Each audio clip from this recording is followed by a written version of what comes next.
Next up, we have Miss Maryann Loucks.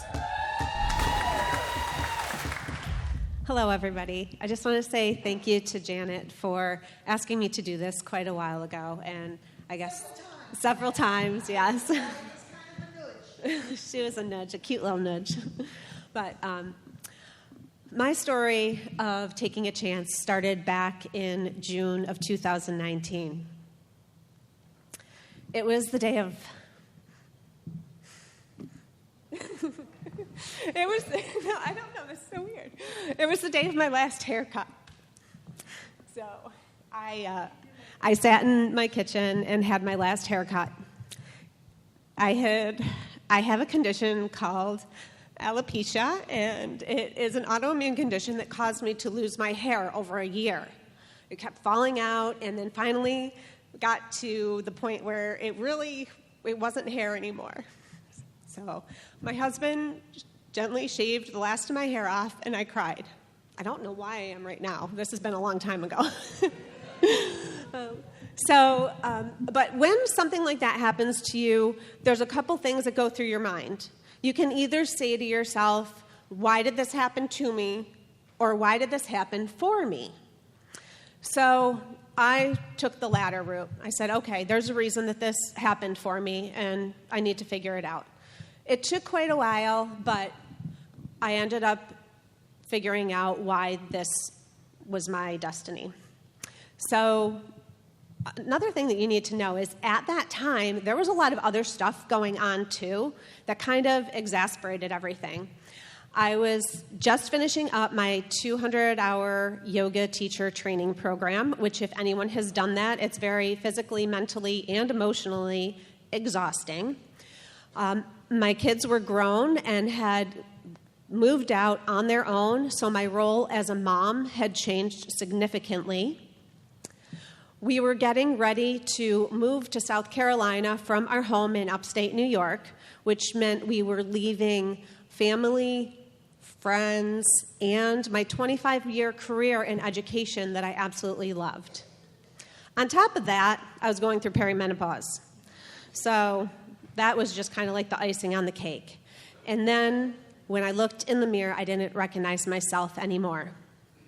It was as if a rug had been pulled out from underneath me, and everything that felt safe and normal was gone, and I didn't understand what was happening to my body. I didn't know if other things were going to happen as well. I felt like I was out of control. I didn't recognize myself at all. So it was time to move, and I had decided that the only way that I was going to be able to deal with this was to just not wear a wig or anything because I had to get used to seeing myself. So I moved to South Carolina. My husband was a few weeks behind me because he was finishing up work, and I was going to get the house all settled. We moved to Polly's, and I was going to get things settled. So I go to the store the first day, and you got to fill up the fridge. So got all the stuff I needed, get in the car, drive home, and there's like an erratic driver behind me that ran into a ditch. So I said, obviously I wanted to stop because I wanted to make sure the person was okay. Well, little did I know that in South Carolina, when you get in a car accident, it's like a Broadway show. The lights, the sirens, the people, the ambulance, the fire department came. There was no fire. The fire department came. And a shout out to Midway. They're amazing. I just want to say if there's any of our Midway and any of the first responders, they're awesome. So, being the bald lady in Polly's Island, I felt like all eyes were on me, which clearly they weren't. Nobody could probably care about me. No one was hurt. So I spent an hour and a half panicking that this was my first outing in my new town. So I went home, and I stayed there for 3 days. Next time I went out, I had to go get some things for the kitchen, bathroom, blah, blah, blah, whatever. Checking out at the store, and the nice lady at the register says, "How long have you been a survivor?" And in my head, I'm going, since the day I was born? Like, I didn't know what she was talking about. And I kind of looked at her quizzically, and she says, "How long have you been surviving your cancer?" And I was like, oh, it was a huge gut punch. So I said, "I don't have cancer. I have an autoimmune condition called alopecia that caused me to lose my hair." she proceeded to tell me about her experience surviving cancer.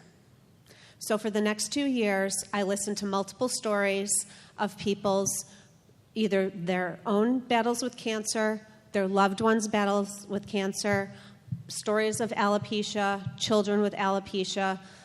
I heard everything. People felt very comfortable asking me what was wrong with me and telling me their story. So one time I was out to lunch, and these women were sitting at the table behind me, and they got up to leave, and one woman came over, and she said, "You're so brave, can I hug you?" And I was like, of course, because like who doesn't want a hug, right? You ladies prove that.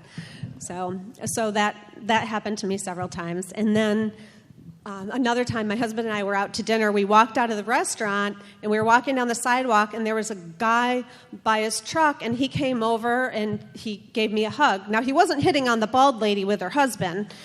He wanted to tell me his story of his mother's cancer.